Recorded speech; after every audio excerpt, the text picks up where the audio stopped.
Prime Minister Dr. Terence Drew disclosed in an interview with the SK Newsline that the school's laptop program will resume under his administration.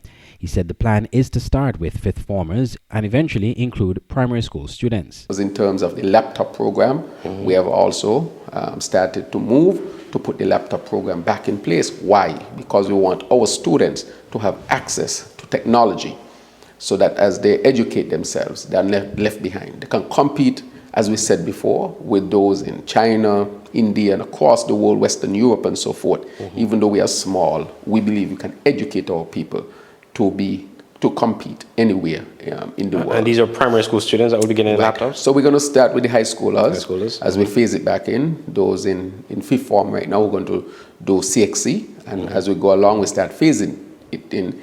And we're going to go as far as the primary school. The other thing that we're going to do in education is what you call e-education, where we want to go. We're already we're going to lay the fiber optic lines to connect the schools and so forth, so that they can have good access to internet and so forth, and so that teachers would also be given the opportunity to have laptops.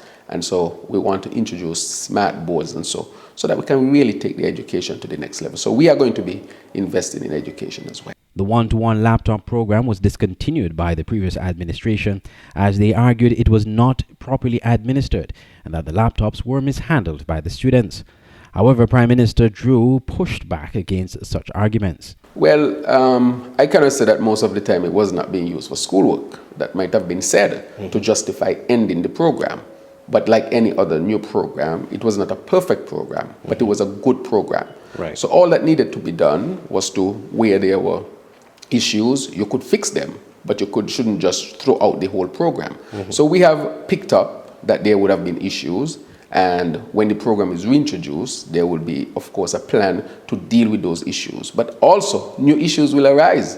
But that does not mean we should take the technology from the students. Right. When you go to the most developed countries, the students technology has become just the norm for them. If we don't get to that state here in St. Kitts and Nevis, we will be left behind. The Prime Minister said the laptop program is part of the social programs that his administration will be implementing during his tenure. He assured that the government can afford to pay for the program. I'm Andre Huey for SKN Newsline.